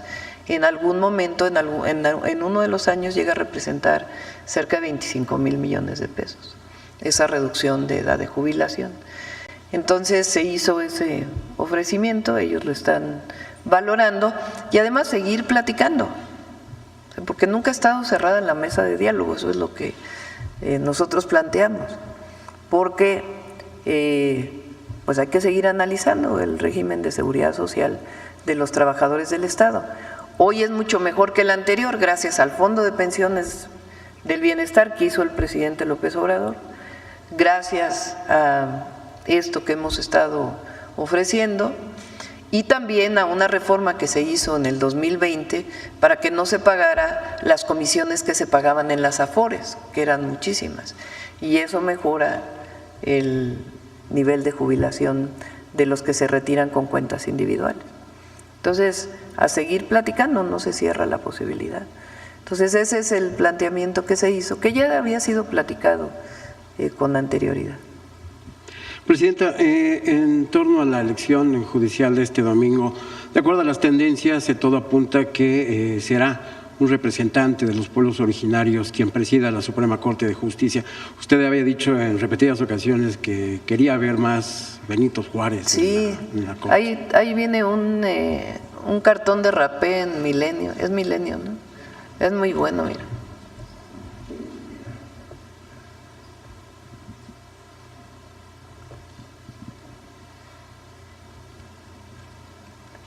Es un cambio muy importante. Ahora, hoy me estaban comentando, no lo tenía yo presente, pues tiene que evaluar el INE quién va a ser, porque en la Constitución también viene una parte de preferencia para las mujeres. Entonces el INE tiene que ver quién sería la presidenta o el presidente del INE, pero pues nos da mucho gusto, la verdad. No había habido representación de un indígena, de una persona de pueblos originarios. Me decía hoy Jesús desde Juárez o el Nigromante. Entonces, pues sí es un cambio profundo. Que por cierto hay quienes todavía tienen una discriminación, un racismo, un clasismo tremendo. Ayer estaba viendo una publicación en X de Crespo. No sé si, a ver, la tienen por ahí. Dice, ¿piensan que estas personas pasaron días estudiando a los candidatos y sabían por quién iban a votar con claridad o les dieron un acordeón ya marcado? Es un comentario similar al comentario de Lorenzo Córdoba aquella vez que se burló porque llegaron indígenas o personas de pueblos originarios a verlo. Es un racismo, un clasismo, qué bueno que llegó una persona de pueblos originarios, mixteco. Juárez era zapoteco, mixteco. Donde los indígenas y los pobres no tenían acceso a la justicia. ¿Cuál es su percepción como presidenta de la República, aunque haya una independencia? Pues ese es el objetivo, que haya acceso igual a la justicia de todas y todos los mexicanos. Pero fíjense, en el otro proceso, ¿cuándo iba a llegar un Hugo a la corte? Claro, lo ven, ¿cómo es posible? Imagínense. Es un abogado muy reconocido, muy reconocido. O sea, tiene credenciales para ser miembro de la corte.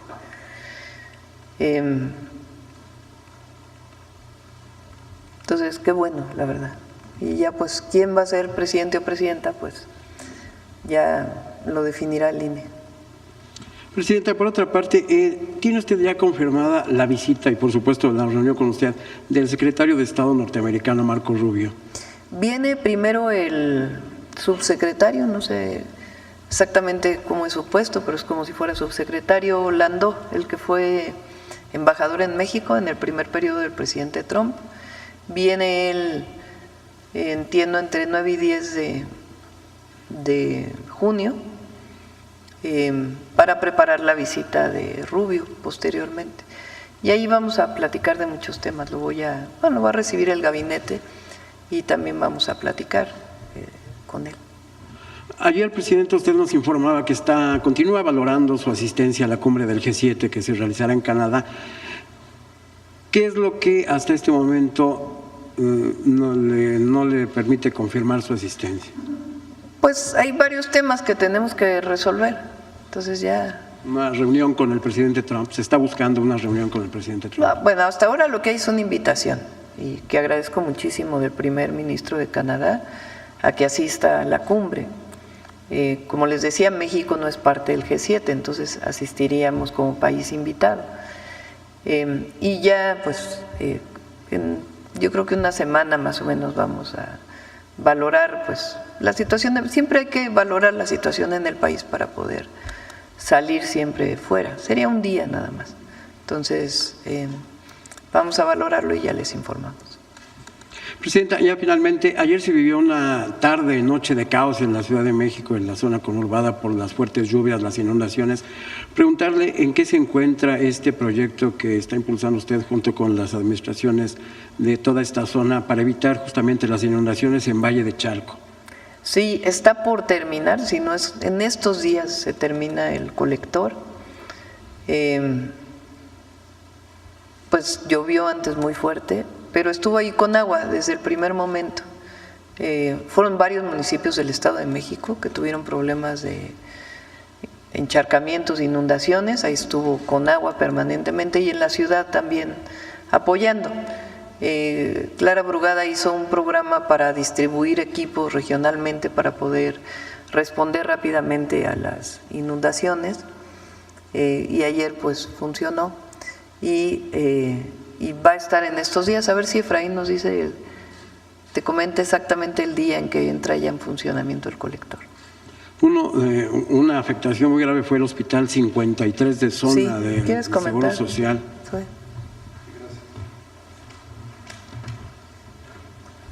Muchas gracias. Presidenta, efectivamente el día de ayer las lluvias fueron muy intensas, pero además la acumulación de agua pues creo que es la autopista México-Puebla, derribó una barda que colinda con ese hospital, lo que provocó que el agua en la planta baja ingresara a áreas, sobre todo en la sala de espera y algunas áreas de urgencias. Todo, desde el inicio de la lluvia se había ya instalado el Comité de Protección Civil, se habían empezado a hacer ya los traslados tanto de 2 pacientes al Hospital 197 y al resto al área de consulta externa, que está mucho más alta. Y también reconocer y agradecer a todas las autoridades que acudieron a nuestro llamado. No hubo ningún lesionado, ninguna persona afectada. Sí, la unidad se vio afectada, mucho personal se quedó trabajando durante toda la noche. Ya a las 3 de la mañana más o menos llevamos 80% completa la limpieza del hospital. seguramente a estas horas ya se ha concluido. Está ahora la etapa de desinfección y de levantamiento de reportes de daños, sobre todo de algunos equipos médicos, un área de rayos X que también hubo ingreso de agua, no sabemos todavía si hubo afectación del equipo. Pero sí, el tema tanto de la barda y también el drenaje, vaya, el agua no fue demasiada y pues no era suficiente lo que se iba yendo por las alcantarillas. Afortunadamente no hubo ninguna pérdida, ninguna persona lesionada. Sí insistimos nosotros mucho, por un lado, pues en la instalación, estar prevenidos con la parte de nuestros propios comités de protección civil, la comunicación con las autoridades, pero también en el llamado a la población en general de estar atentos y sobre todo en el asunto de la disposición de basura, que es algo que nos afecta mucho en las colindancias de los hospitales. Cuando se van tapando las coladeras se acumula basura y después cuando llueve mucho pues esto ocurre. ¿Cuándo restablece su servicio el hospital? El servicio del hospital está, el servicio del hospital está en operaciones.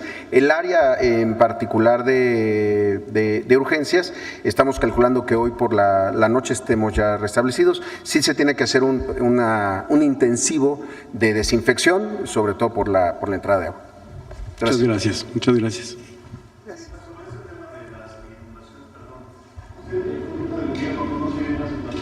¿Qué hace falta, Presidenta, para que ya no haya inundaciones? Por ejemplo, la de Villanueva, porque queda de mano. Es recurrente, la de Zaragoza. El metro se incluyó también por las inundaciones.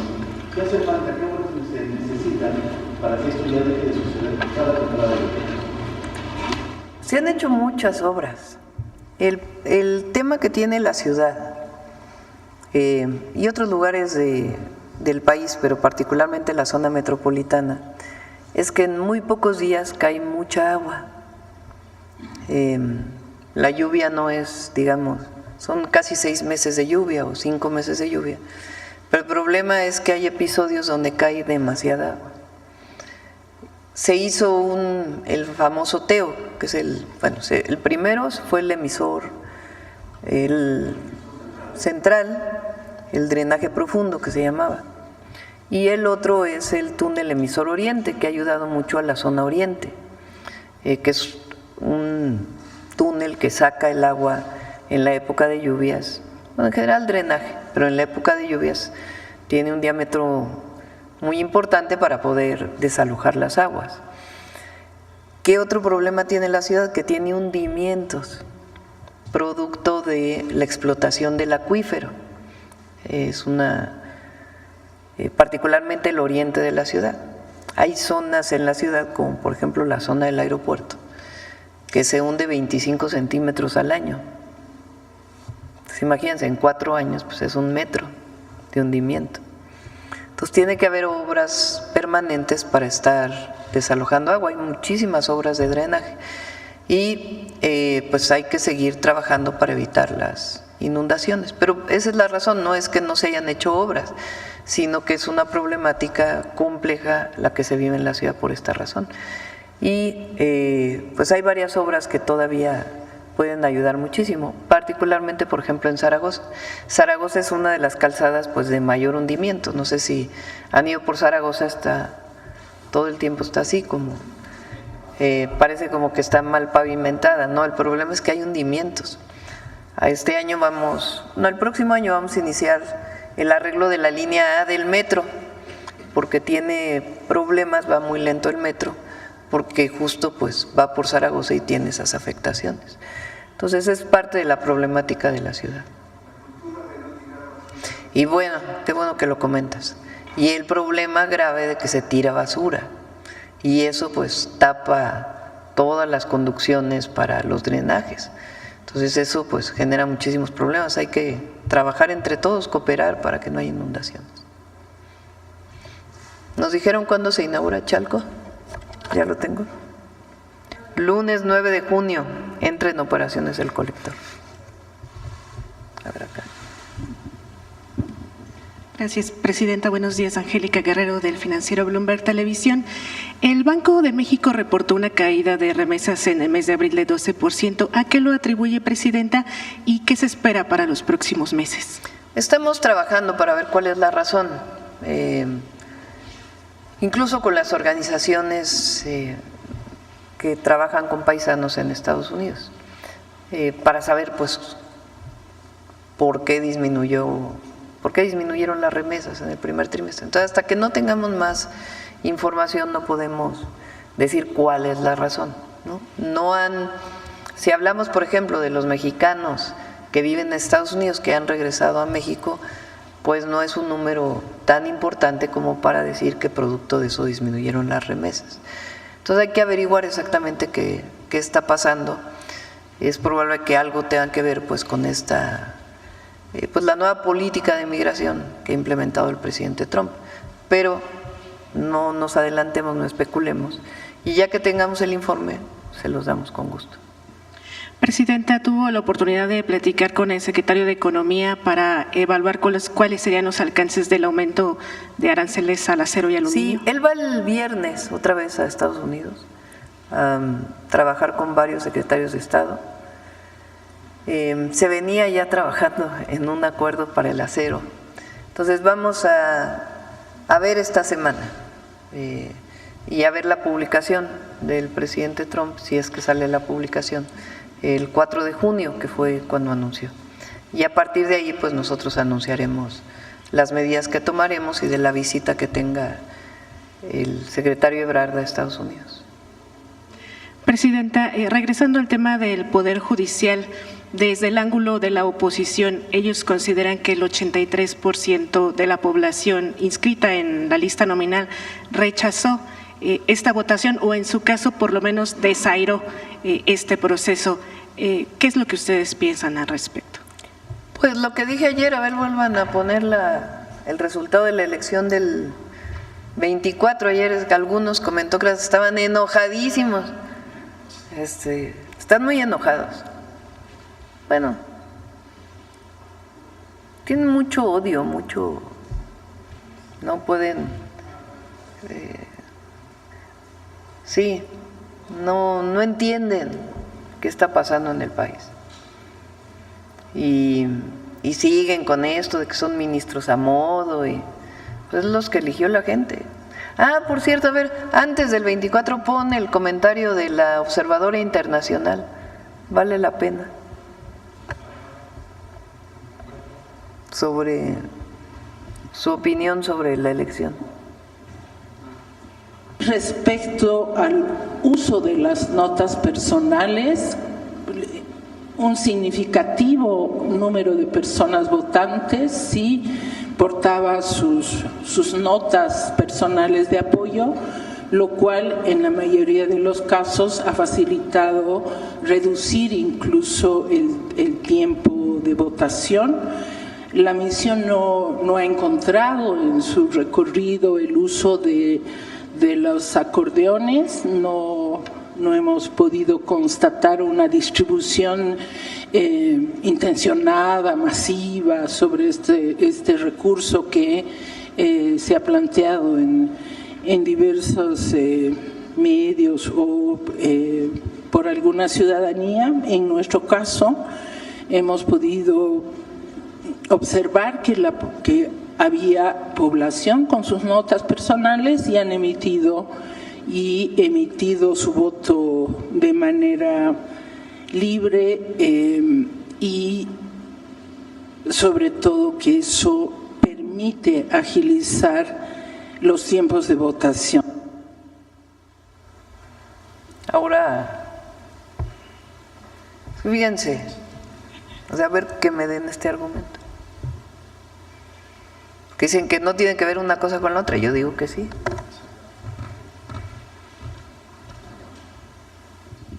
Estamos hablando de número de votantes.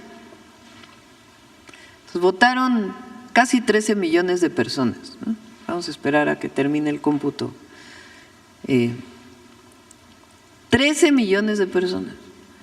La oposición, la mayoría de la oposición, porque como ayer dije, el presidente del PAN llama no votar abiertamente y los gobernadores del PAN votaron. O sea que así que mucha coordinación interna pues no tienen, ¿verdad? Pero además votaron 13 millones de personas o casi 13 millones de personas. Ellos, ese partido tuvo en el 2024 una votación de 9.644.918 personas. O sea, salieron más a votar de los que votaron en el 2024 por el PAN. El PRI que está, bueno, son el PRIAN, ¿no? Pero el PRI que está, es así con un escándalo tremendo, su presidente. Bueno, entiendo su enojo, sí lo entiendo. Pues imagínense que salieron a votar 13 millones de personas y ellos tuvieron en el 2024 5.736.759 votos. O sea, salieron a votar más del doble de los que votan por el PRI. No, pues sí. Entonces, ¿cómo pueden decir que fue poca gente 13 millones? Es un ejercicio inédito. Es el doble de los que votaron por el juicio a expresidentes, que fueron 6.6 millones de personas. Ahora, 13 millones de personas, mucho mejor a 128 senadores. No tiene comparación. Entonces salió muchísima gente, 13 millones de personas en todo el país. Entonces es buenísimo, un éxito. Presidenta, ¿y qué habría faltado para que se completara un 50 o 60% de participación? Pues va a ir avanzando. Hay votaciones donde vota más gente como para la presidencia de la República y hay votaciones donde votan menos personas. Por ejemplo, en las intermedias, normalmente en la presidencia son 60, 65% de personas de la lista nominal que vota. En las elecciones intermedias votan 45%. En las elecciones ahora para presidentes municipales de Veracruz y Durango votaron menos, como el 35%, sí, más o menos por ahí. A 49 en Veracruz, pues fue muy alto, muy alto. Entonces varía mucho dependiendo de pues, la decisión de las personas. En México el voto es voluntario, no es obligatorio. Hay países donde es obligatorio. Aquí no, aquí es libre, directo y universal, y secreto. Entonces decidieron salir a votar 13 millones para un ejercicio de votación al Poder Judicial. Es buenísimo. Presidenta, ayer el dirigente nacional del PRI mencionó que va a impugnar la elección. ¿Cuál es su opinión? Adelante. Digo, no sé qué argumentos tenga, ¿verdad? Pero tiene derecho a impugnar. Y ya por último, Presidenta, nada más una precisión. ¿Ya tendrá la fecha en la que Marco Rubio visitará al país? No, yo creo que hasta que no tengamos esta reunión con el subsecretario Landó, ahí yo creo que se va a definir el alcance de la reunión con el secretario del Departamento de Estado, los temas y las fechas, y las posibles fechas. Gracias, Presidenta. Buenos días, Presidenta. Ariana Esquivel, de Enlace 13 Televisión, de Saltillo, Coahuila. Mi estado fue una de las entidades donde más personas salieron a votar en estas elecciones del Poder Judicial, con un 24% del total del padrón electoral de Coahuila. También en mi estado ciudadanos denunciaron que de los 106 puestos en juego a nivel local, 80 candidatos ya estaban seguros, pues fueron postulados en las listas de los 3 poderes del Estado. Los nombres de estos se repetían en las 3 planillas que compitieron. En redes sociales, ciudadanos compartieron la foto de su voto anulado con frases como Coahuila corrupto, fraude, así no era la reforma.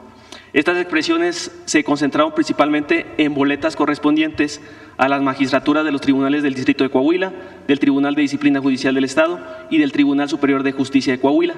También, como dato, mi estado fue la única entidad que reportó 0 pesos de inversión en promoción de campañas. En ese contexto, Presidenta, ¿cuál es su mensaje a los ciudadanos de Coahuila que salieron a votar y se toparon con esta situación? Vale la pena que ustedes hagan el análisis de cómo fue la votación para los juzgadores locales en todos los estados. Van a encontrar pues temas interesantes. En algún estado, por ejemplo, había 30 candidatos para 30 puestos.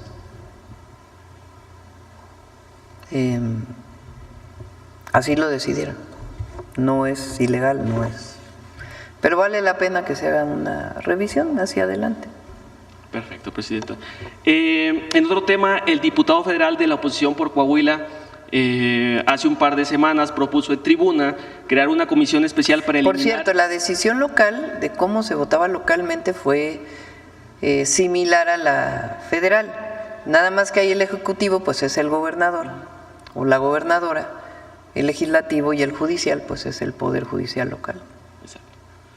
Repitiendo, el diputado federal de la oposición por Coahuila hace un par de semanas propuso en tribuna crear una comisión especial para eliminar el pago del FOBAPROA. Quisiera preguntarle si nos puede explicar si es posible esta idea y su opinión sobre esta propuesta que realiza este diputado, que en conjunto con su hermano, cuando fueron gobernadores de Coahuila, dejaron al Estado endeudado por más de 38,000 millones de pesos, y el cual en las últimas semanas ha denunciado que el gobierno de México, que su gobierno, pues es un país endeudado. ¿Cree que tiene la calidad moral para hacer este tipo de señalamientos y cuál es su opinión sobre Otro esta día propuesta? hablamos del FOBAPROA, así que demasiados temas. Perfecto. Y por último, Presidenta, ayer inició la Semana Nacional de la Bicicleta, un decreto que inició en 2021 el expresidente Andrés Manuel López Obrador. En este contexto le cuento que desde hace 3 años de que se publicó la Ley General de Movilidad y Seguridad Vial, impulsada por organizaciones civiles, activistas, con el objetivo de reducir las muertes por hechos de tránsito en el país, 11 entidades, en este caso mi estado Coahuila y la Ciudad de México, han arrastrado la armonización de sus leyes y reglamentos, provocando que las muertes viales pues suban. Mi pregunta es, ¿cuál es su opinión sobre este tema y el llamado a los diputados de los congresos locales para que se pueda acelerar esta armonización en estos 11 estados? Sí, a los gobernadores y gobernadoras. Ayer estábamos viendo las cifras de, no sé si las tienes por ahí, Zoe, cifras de atención hospitalaria por traumatismo, y han aumentado, pero más que por la bicicleta, por la motocicleta, por el uso de motocicleta. Entonces, para proteger la vida de las personas que usan motocicleta, pues sí hay que fortalecer la legislación del uso de casco, de la velocidad a la que van, pues la cantidad de personas que se suben a una moto, porque se ha incrementado muchísimo el uso de motocicletas. Y el número de traumatismos por motocicleta, o sea, accidentes, pues ha aumentado. Entonces sí es importante lo que dices, que se armonicen las leyes y que las y los gobernadores en conjunto con los congresos locales, pues revisen qué se tiene que hacer para educar, formar y al mismo tiempo pues fortalecer las normas para evitar accidentes. Uno de los aspectos que menciona esta armonización es la posibilidad de crear infraestructura adecuada para proteger al ciclista, al peatón, al motociclista. Bueno, en el ciclista es así y en el peatón está en la ley. El motociclista pues es distinto, pero tienen que usar pues todas las medidas de protección. A ver si por ahí sale el… Bueno, vamos adelante ahorita. Por último, en semanas pasadas han acudido varios padres de familia, maestros enojados, molestos por varias situaciones que han surgido con el proyecto La Escuela es Nuestra. Se otorga este presupuesto y desgraciadamente los padres no han hecho uso correcto de este presupuesto y terminan pues perdiendo… Deben ser casos muy pequeños. ¿Cuál sería el llamado a los padres de familia para que… La mayoría, a ver, hay algunos casos, son excepciones, en donde no ha habido un buen uso en las escuelas, pero el 99% de los casos es un programa extraordinario, igual que el de la Clínica Es Nuestra. Se forman comités de vigilancia y se administra adecuadamente los recursos. Entonces, si es el caso, pues si nos pasas en dónde, pero en realidad la gente es muy honesta y hace buen uso del recurso público. Gracias, presidenta. Ahí está. 20 principales servicios de urgencia en el IMSS. Fíjense, traumatismos, ¿cómo está?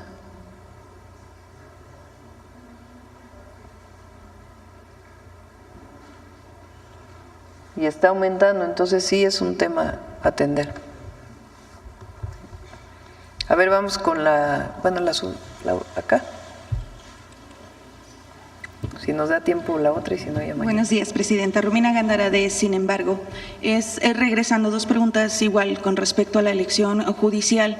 Ya nos acaba de mencionar que, bueno, pues no hay una comparación de 13 millones para 120 senadores. Sin embargo, bueno, pues los opositores de la izquierda insisten en esta narrativa de que Morena colonizó la Suprema Corte de Justicia de la Nación, que con esto, opositores a la izquierda, opositores a la izquierda, que colonizó la Suprema Corte, que se pierde independencia y al perder independencia… ¿Por qué no participaron? O sea, decidieron… Ellos toman la decisión de no participar en la elección porque dicen que no están de acuerdo en que se elija a los jueces por voto secreto, directo, universal. Y luego dicen que ganaron candidatos o candidatas que a lo mejor tienen fotos con el presidente López Obrador. Pero ellos decidieron no participar. O sea, ¿cómo? ¿No tienen calidad moral para reclamar?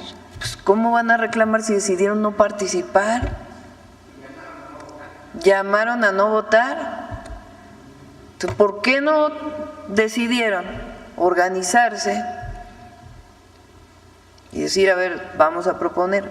Bueno, tan es así que en el Poder Judicial pusieron sus candidatos y luego se arrepintieron y dijeron, ya no vamos a participar, y el Senado tuvo que terminar el procedimiento de la Corte. Y luego termina la elección y dice, hoy no hay ningún candidato que coincida con nosotros o que haya… Bueno, entonces, la decisión de que sea por voto popular fue de la gente. Entonces, ¿cuál es nuestra propuesta? Que participen. No como partidos políticos, como personas promoviendo. Oí ayer a una persona que, por cierto, le reconozco mucho, creo que es Blanca Heredia, o se llama Blanca Heredia, que está en uno de los programas de Televisa, creo que es de Foro TV, que decía, hizo más una comentarista que toda la oposición junta, porque está Viri Ríos y otros, Fabricio Mejía, hicieron sus listas, las estuvieron promoviendo, dijeron, a ver, yo hice mi tarea, les propongo que voten por estos, que se vale, pero muchos decidieron no participar, aislar.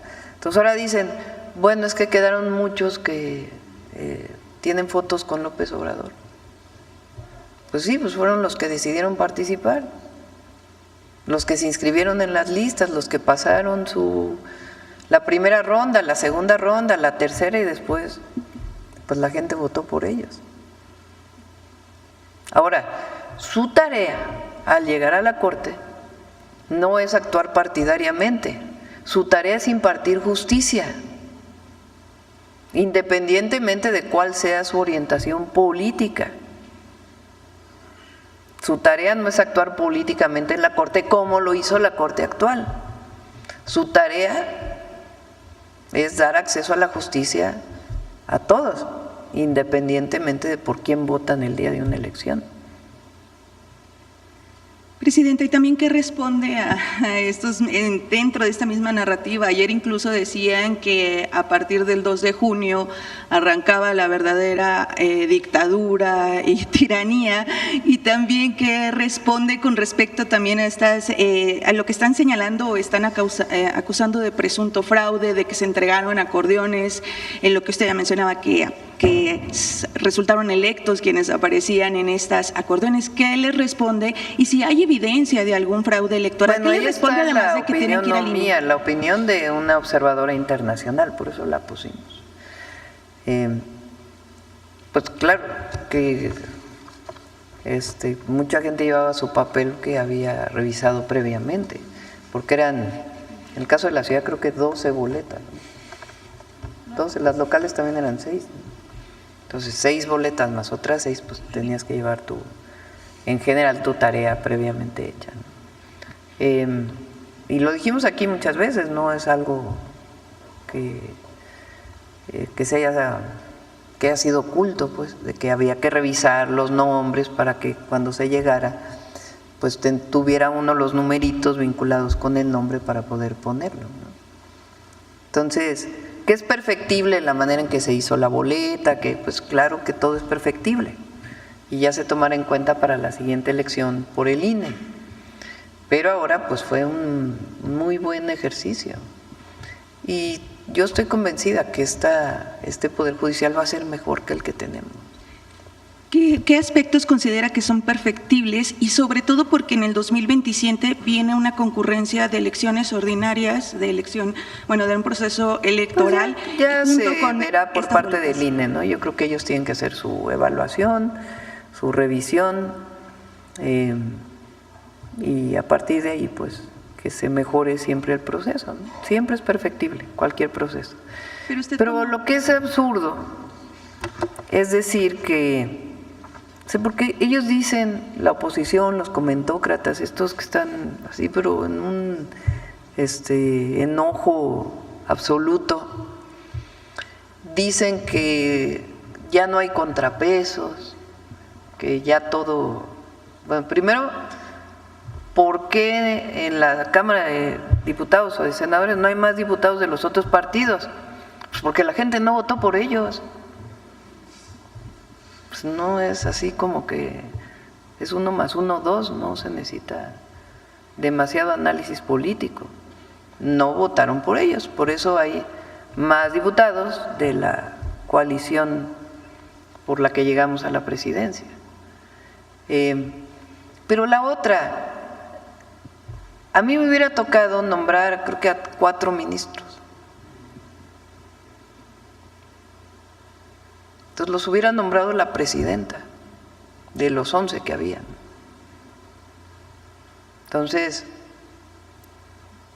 si consideramos que hay 3 ministras que han votado juntas, que por cierto parece que las 3 fueron, se van a quedar, más 4 que me hubiera tocado elegir a mí, pues ya eran 7 de 11.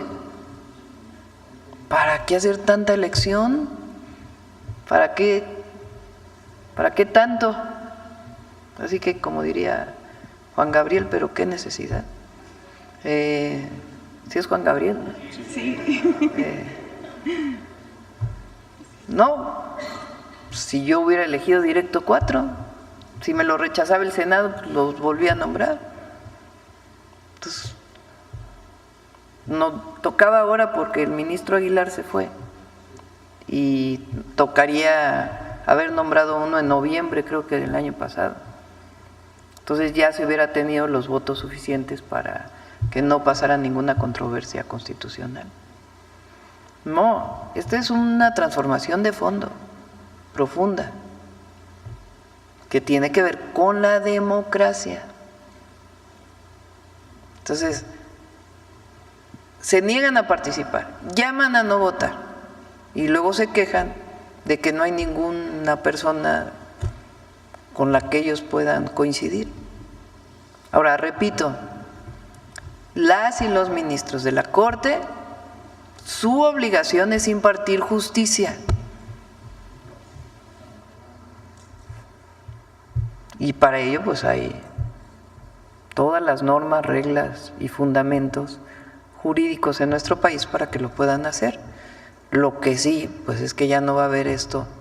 Ese es nuestro objetivo, de que se libere un delincuente porque le dan una lana al juez, ya, para ser breves, sencillos y concisos. Bueno, la última pregunta para poder terminar. Gracias, presidenta. Muy buenos días. Juan Fierro, del periódico tiempo.com.mx y puentelibre.mx en Ciudad Juárez. Presidenta, brevemente, entendiendo el tiempo, ¿cuál será la relación, en este caso, del Poder Ejecutivo con la Suprema Corte? Y se advierte una nueva etapa de cooperación y de coordinación con estos nuevos ministros. De respeto, de autonomía, como debe ser. Ahorita nos platicaba que, en este caso, el Instituto Nacional Electoral sería quien determine finalmente si es Hugo Aguilar el presidente. Sin embargo, este candidato ha manifestado que no utilizará la toga, es decir, el todo el birrete que pues vemos prácticamente hasta el día de hoy. Sobre todo que él dice que va a utilizar trajes típicos de gala de diferentes etnias, no especificó alguna, pero su comentario sobre esta introducción o esta etapa de representante finalmente de una persona de este tipo, ¿no? De étnico, pues. Pues es pueblo indígena, de pueblos originarios. Hay quien dice que indígena ya tiene una connotación discriminatoria y que por eso se llama pueblo originario. Pues yo creo que tiene derecho, ¿no? No sé cómo sea la norma interna del uso de la toga. Ah, ¿sí? ¿Es presidencial? Bueno, vamos a preguntarle a Ernestina. Pues yo creo que tiene todo el derecho. Y presidenta, hablando del Banco de México, que ahorita mi compañera tocó el tema, hemos visto en este caso varias acciones que ustedes están tomando, sobre todo el tema de las remesas.